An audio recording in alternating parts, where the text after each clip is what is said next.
안녕하세요. Hello everyone. Today I would like to introduce a very special Korean traditional cookies. It's dashik. Dashik refers to Korean traditional cookies made by powdered grain or nuts, kneading them with honey or syrup and putting them in a dashik mold. Koreans usually have a dashik with tea cookies. Let's get started. This is rice flour. Before using rice flour, lightly fry it in a pan over medium heat for about 2 minutes. Put 1/3 cup of rice flour in a bowl. This is dried omija I bought at a Korean mart. Put 1 tablespoon of dried omija in a bowl. Pour 1/3 cup of water. It is usually good to soak it in water for about a day. If you do not have time, you can use it after soaking it for only a few hours. This is the omija which I soaked yesterday. It is called omija because there are up to 5 flavors in it. Add 1 tablespoon of omija schisandra water. This is corn syrup. You can use corn syrup for light-colored cookies and honey for dark-colored cookies. Add a pinch of salt. If you want it sweeter, you can add a little more powdered sugar. Knead dough until it feels a little stiff and not too soft. Knead dough when it comes together like this. This is dashik mold. Each pattern on the table has a special meaning such as good fortune, health, longevity, fertility, happiness. This mold is 12 inches long and 2 inches wide and is divided into 2 sides. Before using, apply a bit of sesame oil evenly on the dashik mold. If you do this process, the dashik will not stick and fall out easily. Put the pinky dough in the dashik mold and press it firmly with your fingers. If you add too much dough, it may overflow, and if you use too little dough, it may not look pretty. If you apply first and press down on the dashik mold, the dashik will come up like this.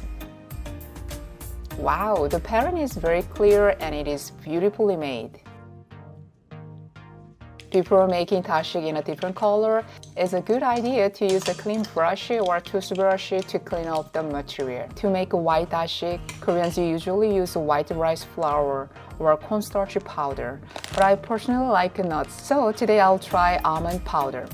Put 1/3 cup of almond powder in a bowl. Add a pinch of salt. I will use corn syrup to keep the almond color bright. Add 1 tablespoon of corn syrup. Mix it well with a spoon. If you want it sweeter, you can also add a bit more powdered sugar. If you don't have a corn syrup, you can use honey. Mix the corn syrup little by little and knead it. When kneading, knead the dough by rubbing it with your hands. Knead dough until it feels a little stiff and not too soft. If the dough is too soft, add a little more almond powder. Knead dough a lot to make it well. When the dough is stiff, it's easy to shape and it has a good texture. When it comes together like this, the dough is done. In the same way, I will apply a little sesame oil to prevent the ingredients from sticking to the table. In the same way, put an appropriate amount on the mold and press it firmly. If you apply first and press down on the dashik mold, the dashik will come up like this.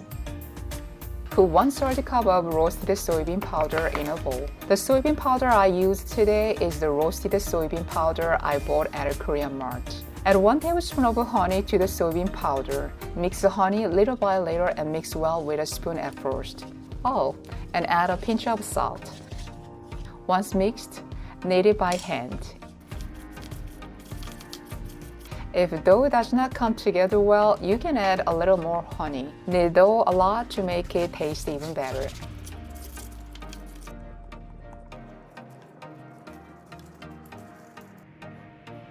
Put 1/3 cup of rice flour in a bowl. Also add a pinch of salt. This is matcha powder.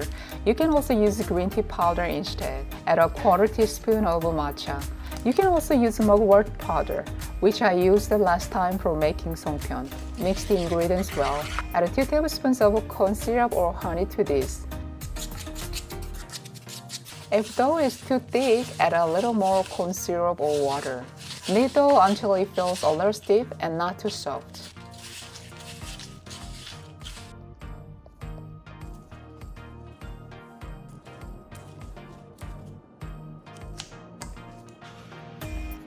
This is roasted black sesame seeds. Put the roasted sesame seeds in a blender and grind it finely. Put the ground black sesame seeds in a bowl. Add a pinch of salt. Since oil comes out of the black sesame seeds, add a little bit of honey at first. This time, I'm going to show you how to make a simple way using wrap on a tashik mold. Put an appropriate amount of dough on the mold and press it firmly. Then lift the wrap up slightly and take it out.